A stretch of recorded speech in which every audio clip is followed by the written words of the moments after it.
जरा जरा बात में घबरा जाओगे।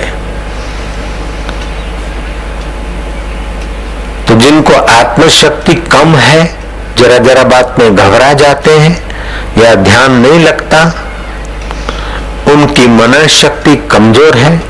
तो मनन शक्ति बलवान बनाने के लिए दीक्षा के वक्त प्राणायाम की विधि बताई जाती। प्रतिदिन 10 प्राणायाम करे, सुबह 10, दोपहर 10, शाम। तो उसकी प्राण शक्ति सूक्ष्म होगी, मनन शक्ति विकसित होगी और ध्यान में उसका प्रवेश हो जाएगा। प्राणायाम से आप्यायन शक्ति अर्थात रोगों को मिटाने की शक्ति और अकाल मृत्यु को धकेल देने की शक्ति प्रकट हो जाती है। प्राणायाम करने से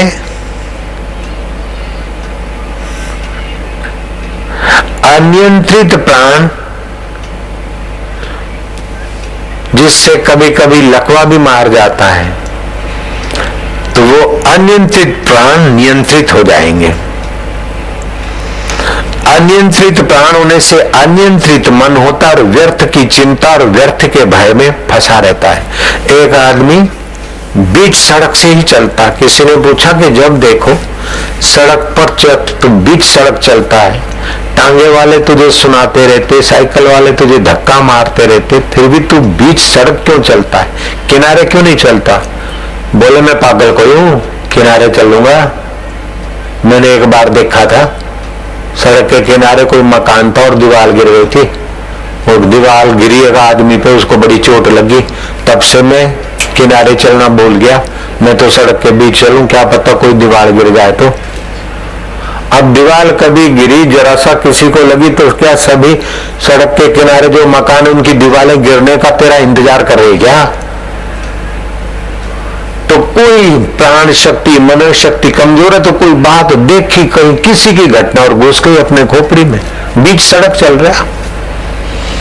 इनकम टैक्स का छापा तो चांदनी चौक में पड़ा और धड़कने चल रही है और गाजियाबाद के व्यापारी मंडल में। तो क्या चांदनी चौक वाले सारे हिंदुस्तान में एक ही टाइम पे आ जाएंगे क्या इनकम टैक्स वाले? तो प्राण शक्ति कमजोर हो। एक आदमी ने पूछा कि बाबा हम इनकम टैक्स में जाते ना, तो जो एंट्री हम चाहते कि ये नहीं पूछे तो अच्छा है, पहले तो हाथ से चौपड़े लिख के जाते थे। तो वही हम जाते पूछते क्या वो अंतर्यामी है क्या इनकम टैक्स के ऑफिसर?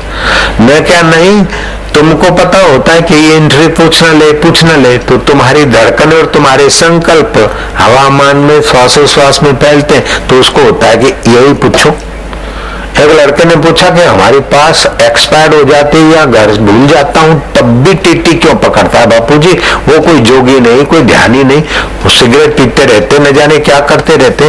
लेकिन मैंने चेक किया कि जब भी मेरी डेट एक्सपायर होती है अथवा पास भूलाता हूं तब भी वो पूछते, उसके पहले आगे पीछे। तो मैं रोज उनके सामने देखते हुए निर्भयता से जाता हूँ, लेकिन जब नहीं होती तब मैं बच के जाता हूँ, तब भी मेरे को पकड़ लेते, पूछ लेते, या तो ले दे के या तो आता जोड़ी। तो वो अंतर्यामी है क्या? मैं क्या वो अंतर्यामी कैसे? या कहीं पकड़ न ले, कहीं पूछ न ले और तू बचते खिसकते जाता है, तो उनकी निगाह तेरे पर शक्ति पड़ती, पूछ लेते।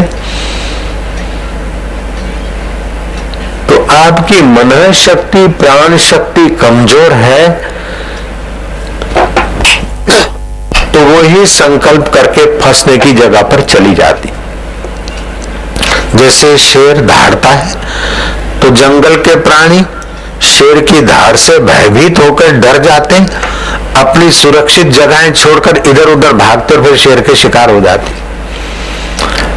ऐसे ये जीव परमात्मा का चिंतन सुमरण नहीं करता, आत्मिक शक्ति को नहीं जानता, मरने वाले शरीर को मैं मानकर जरा जरा बात में डर जाता कि मैं तो मर जाऊंगा, अरे मैं तो मर जाऊंगा, अरे अब तो मर गए यार, बंदी हो गई अब तो मर गए यार, ये हो गया अब तो मर गए, अरे डीडी को पता चल गया अब तो मर गए, अरे फलाने को पता अब तो मर गए, अब तो मर गए, मर गए करते करते 15 साल से तो हम देख रहे तू जी रहा है, 2500 साल से देख रहे हैं। तो तो इस प्रकार की नन्ही नन्ही कल्पनाओं में जीव अपने शरीर से जुड़कर, बाहर की परिस्थितियों से जुड़कर अपना आयुष्य नष्ट कर देता है। अमर आत्मा के वैभव को तो तब पाता है जब गुरु दीक्षा और गुरु सत्संग और गुरु ज्ञान मिलता है, तभी पाता है। जवानी में पढ़ पढ़ के सर्टिफिकेट हासिल किए, फिर डॉक्टरों के साथ, वकीलों के साथ सनद लेकर प्रैक्टिस की, सर्विस मिली, पहली जॉब, पगार मिल गया, अब दूसरे महीने की सैलरी मिली, 12 महीने, 2 साल, 3 साल ये मिला, अपना किया, फिर पैसे कमाए, फिर अपनी क्लिनिक खोली, अपनी ऑफिस खोली, 1-2 मकान, 1-2 फ्लैट, 1-2 कोठी अपनी की, जीवन पूरा हो गया, बुढ़ापा हो गया, मौत ने आकर दस्तक दे दिया। जो कोठी थी, मकान था, घर था, ज्वेलरी थी, वो तो यहाँ पड़ी रहेगी। जिस शरीर को खिलाया पिलाया वो तो जलाने ले गया, जीवात्मा तो बेचारा खाली गया। क्या मिल गया तेरे को?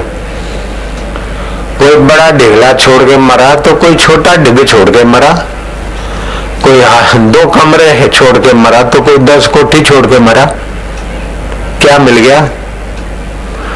जो जीवन दाता था, जीवन साथी था और मौत के बाद भी तेरा साथ नहीं छोड़े ऐसा था, उसको तूने जाना नहीं। कबीर कहते निगुरे का नहीं कोई ठिकाना,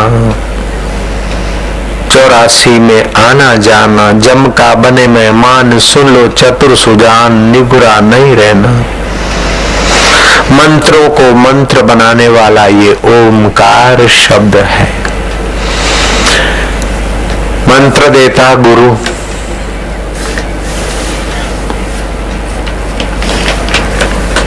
मंत्र विज्ञान के ज्ञाता होने चाहिए। मंत्र लेते शिष्य में मंत्र के लिए श्रद्धा विश्वास चाहिए, गुरु के लिए और शास्त्र के लिए श्रद्धा विश्वास चाहिए।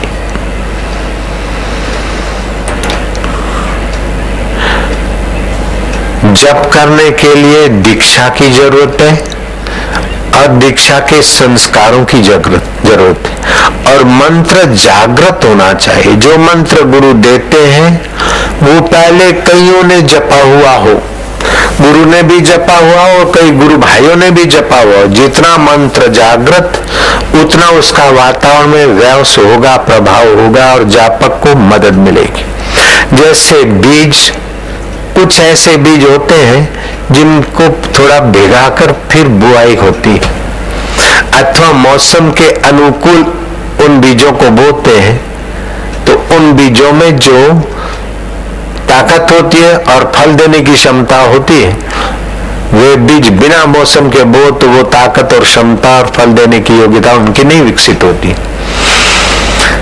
जैसे कल बताया था, आज सुबह बताया शायद, आज शरद पूनम की रात है।